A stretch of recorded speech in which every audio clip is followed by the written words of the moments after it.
I've tried to record this like 10 times. My kids are up. They're making it a little bit difficult. I apologize in advance for any background noise. But basically, what we're going to be doing in this video is taking a look at my fight with Malenia, my second fight that I just did. Finished it yesterday. Beat her for the second time. To give you a little bit of context, I've beaten her twice now. I did it once with Moonville, and I did it once with the Ultra Great Sword. Both times, I spent about 6 hours on the boss. Each attempt over the period of 3 days. So that's about 2 hours every day for 3 days on the first attempt. 2 hours for 3 days on the second attempt. Finally beat her. Learned a lot fighting her with the Ultra Great Sword. So we've definitely caught up. And I just wanted to make a video kind of showing why I attack at certain times and very punishable moves for this boss. And kind of show you guys how you can beat her without using Rivers of Blood and, Mimic Tear. Which, honestly, at this point, I understand the boss well enough to say that I don't think anybody needs to use Mimic Tear.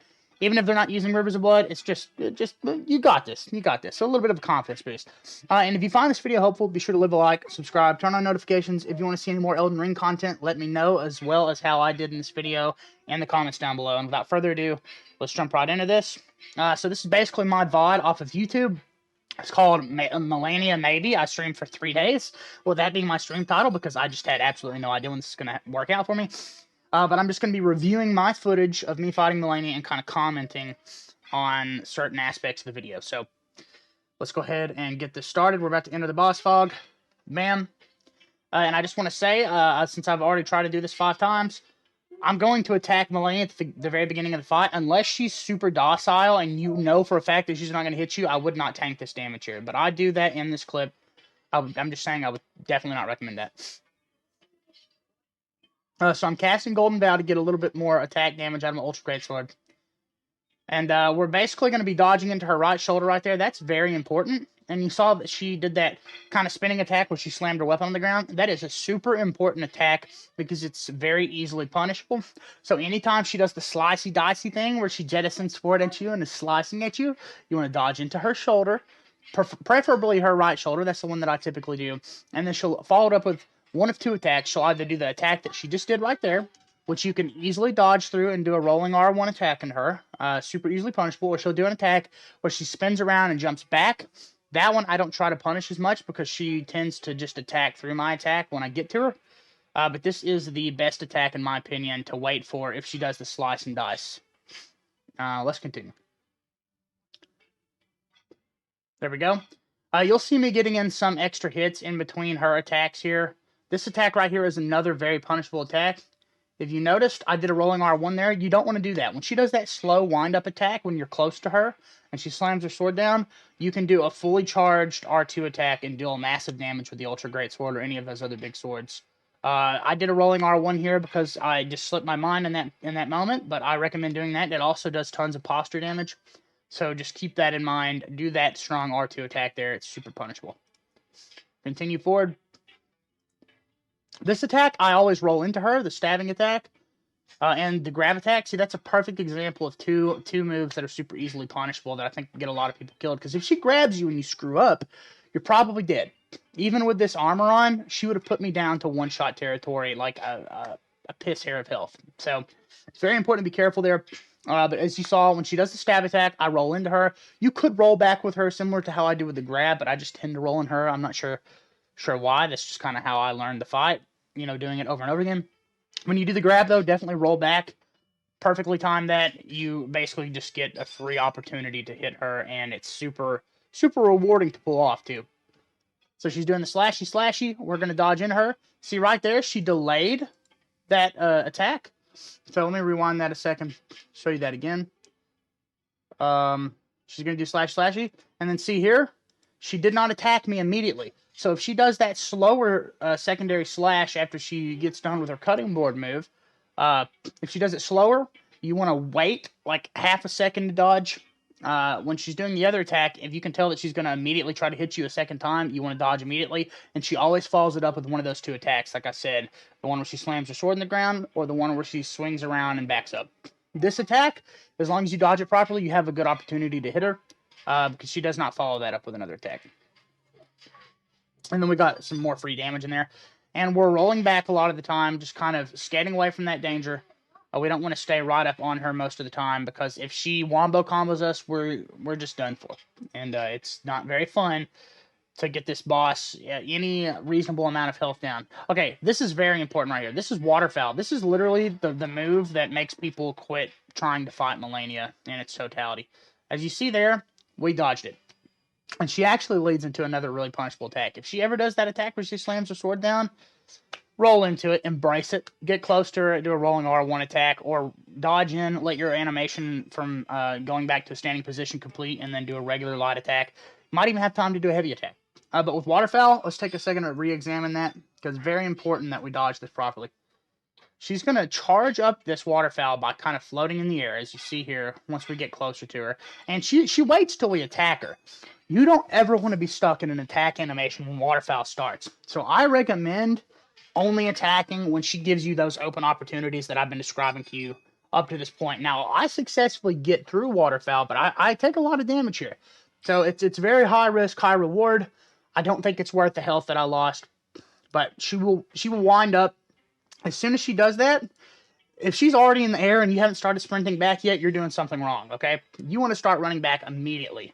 Now, you can jump near the end of her first swarm of attacks, and it will usually kind of throw her off, and she won't push as forward as she would, typically speaking. So that jump is key. Even if I get plenty of distance from her, if I feel like she's nipping on my heels, I will still jump. Because it just kind of stops her in her tracks and prevents her from moving forward further. So you want to immediately run away from her, and then you want to jump at near the end of that attack and roll forward. As you can see here, we're going to roll forward, and then we're just going to let the camera turn as we walk back, and that is how you successfully dodge Waterfowl. It's super effective, and I'm really, really glad that I learned this strat. There's other ways to dodge Waterfowl that are far more complicated. I hate them. I'm bad at them. But you can dodge it right up on her. Just watch Let Me Solo her sometime. He's a master class at this fight. But it takes some skill to do that other form of dodging. And there's even a speedrun dodge. Even more complicated. But that's basically how we do it. And then you can come in after Waterfowl completes to get a hit in. She will sometimes immediately hit you through a hit, as she does here. Thankfully, we got that good move that we could punish. That ground slam attack. But yeah, keep that in mind. And I'm being pretty risky here. As you can see, we staggered her, and we totally missed that opportunity to do a bunch of damage. We could have either done a strong R2 attack, or we could have just as easily riposted her through her stagger, done a lot of damage. We missed out on it, but it's okay, because we still do a lot of damage here by running back up on her. But if you can tell, I'm not doing the rolling R1 attack through that slam like I'm recommending. I'm kind of running around it. That's also a viable strat. I just think rolling through it's easier, because learning how to run around every attack in EldenRing, which is something I learned from Sekiro, by the way, a useful strategy that's actually followed me into the rest of the series. Running away like that, sprinting can be more viable than dodging a lot of the time. In this case, I'd say the sprinting's probably more complicated, but it's just as viable, and you do more attack damage because you're doing a regular attack and not a rolling R1. So, let's continue. I've already pretty much explained all of those attacks when we punish. See right there, I was almost toast, and I'm running out of healing here. That's not good. So she's going to do that slow wind up. She has a faster move of that attack, by the way, where she typically pulls it off if you're at a further distance from her, and she comes at you much faster. It's literally the same attack, but sped up. Just try your best, keep calm, dodge through it. As soon as you dodge the first attack, you want to immediately dodge the second attack if she does the faster version of that, where she kind of closes that gap. And you do not have the opportunity to fully strong R2 her after that. You run the risk of being hit through one of her attacks, but just do a regular light attack or a rolling R1. That works too. But from this point forward, I'm just going to let the video kind of play out, because I've already explained my strategy here. And this time, we missed it again. It was pretty close, though. We almost did. And, okay, and no, there is one more thing I need to tell you guys. Don't ever dodge away from that attack. I have dodged away from that attack and lived, but chances are you're always going to tank some damage from it. So that's like the key to winning this fight, is when she does the slicey attack, you always want to dodge into her right shoulder. Always. So you just have to program your brain to do that. So continuing on here. Just kind of playing the game. We're running back, coming in, getting a couple extra hits when we can. Dodging into her when she does that, doing a rolling R1. She's going to do 2 of them. So we were getting some pretty good RNG at the end of this fight. Then she did Slicey away from us. I wonder if there's like an actual name for that attack. I don't know. But so that time I dodged into her. That really wasn't that smart. I don't know why I did it. I'm skating away here. And we're just pretty much sprinting around most of our attacks. And we're going to do the waterfowl dodge, jump, dodge in, and kind of walk backwards as the camera turns around. Come back in for an attack. But she did attack through it, so we ran the risk of tanking some damage there, but we made it through. Running back here. And we're just basically waiting for an opportunity to attack. There we go. Phase 2. She's up in the air. This is an attack that she pulls out of her pocket a couple times. We just want to basically run underneath of her and get away from her as fast as possible. If we run away from her in the sense that she's coming at us and we corner ourselves, there will be no getting away from that attack, so be very careful. Now, as you can see, when she does that slam down attack, she will create an AoE there with Scarlet Rot. You want to dodge into her shoulder on either side to avoid that and do a rolling R1. So if you ever see that Scarlet Rot AoE from like a slam down attack, that's very important to do. And she will follow up combos with that attack. So you'll dodge a combo just as regularly as you did in phase 1, but then she'll follow it up with a slam down with Scarlet Rot. And you'll be like, wow, this is not what I expected. So right there, she did the slam down attack right before Slicey.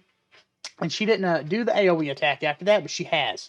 So always keep that in mind. That is a very high risk. Thankfully, we were able to hit her with our rolling R1. As you can see, she did it right there. So the slam down attack. Another slam down attack. I could have punished that, honestly, and there's multiple times through this where I could have, but I always missed it. This attack, I always just run away from it. I'm sure that if you were brave enough, you could just face that head on and dodge those ghostly attacks. See, I screwed this up too, and I dodged away. So I missed an opportunity to hit her there, but I really needed to heal. So we're going to dodge back into that stab attack after she does the swipe down. So we just want to dodge away from the swipe and back into the stab. And, yeah, I keep screwing up that. So there she does the AoE. We dodge into her. Totally miss it. Get a hit in. We're getting her close. Wow, my video's lagging big time. It was doing this earlier, too. I really do apologize for that. What is going on? Okay. Maybe we're good. She does slicey, dodge into it. We didn't do a rolling R1, but she probably would have answered that with the AoE attack. Dodge, bam, stab her. And as you can see, we've got her down to halfway now. We can hit her when she does that. She slams down. Get a rolling R1 in there. We could probably do a heavy R2 there. I didn't think about it. By the time you get to phase 2, you're usually so stressed out in this fight that you don't know what to do. So I dodge under this attack and then run and jump away. I usually take a little bit of Scarlet Rot Affliction, but it's fine. I'll usually run back in if I don't have any Scarlet Rot also and just tank a little bit of it so that I can get in a free hit. But that's really up to you. So we've almost got her. Now we're just kind of closing it out. As you can see, we dodged to the left there and mistimed it. Dodge back into that grab. She does the jump when we do that rolling R1. And we got hit with Scarlet Rot that time, but we were kind of in the corner of the camera turn, so it didn't allow us to do what we needed. Roll back, bam.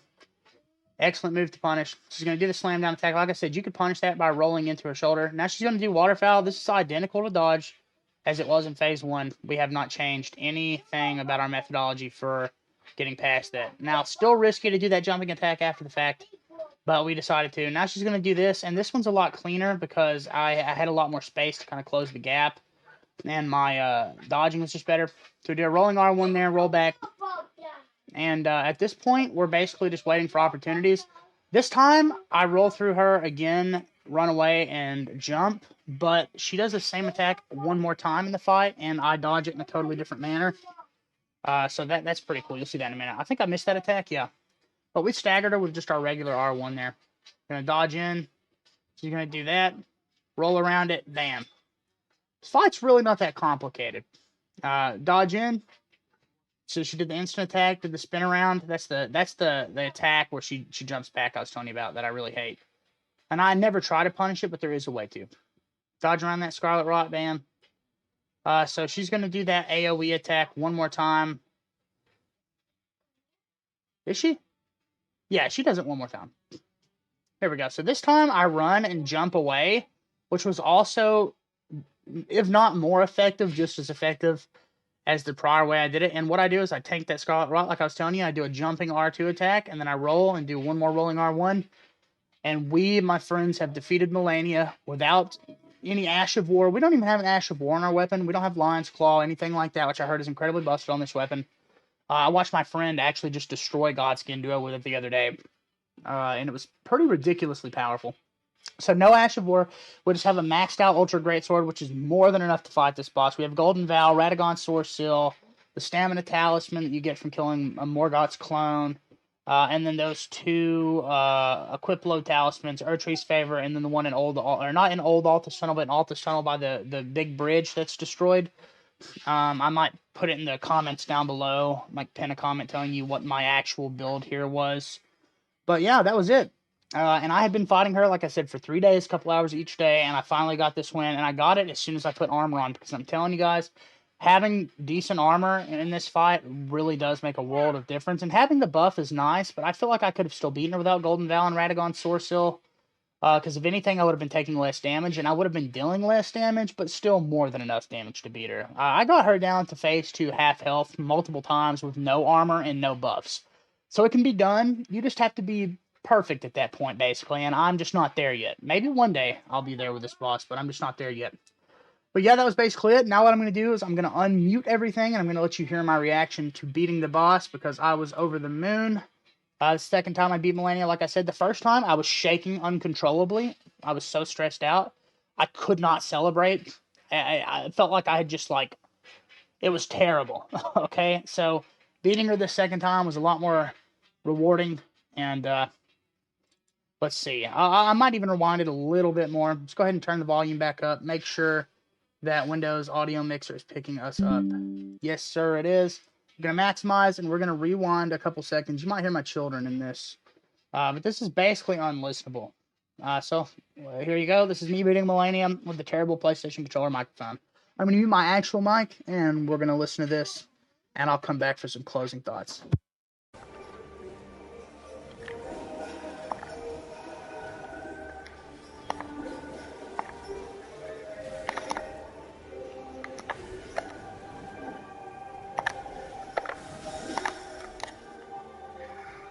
Got to be really careful.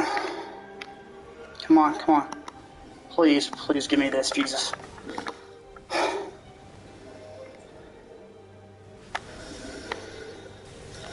Come on. Oh my gosh, dude. I'm so fucking close. Take the risk.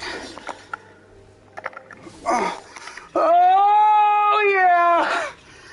Oh, that's what I'm talking about.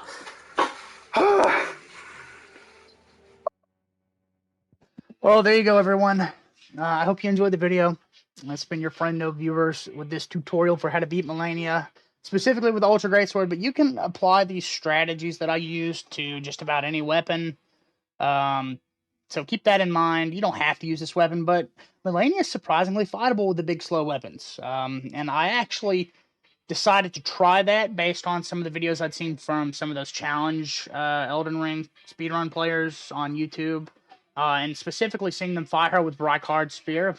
I knew that I could beat her with another big weapon of that type, thanks to seeing those videos. And yeah, it took tons of practice and dedication, but we did it. We did it here together. I hope this video helped out you guys. If it did, be sure to click on all those little buttons that I plugged at the beginning of the video. And I hope to see you guys again soon. Like I said, let me know down below if you want some more Elden Ring content, because I play the game constantly. I've got 400 hours. I've got tons of stuff I can make, so just let me know. And I will see you guys very, very soon on the flip side. Sayonara. I'm really terrible at outros, so I guess that I should just not have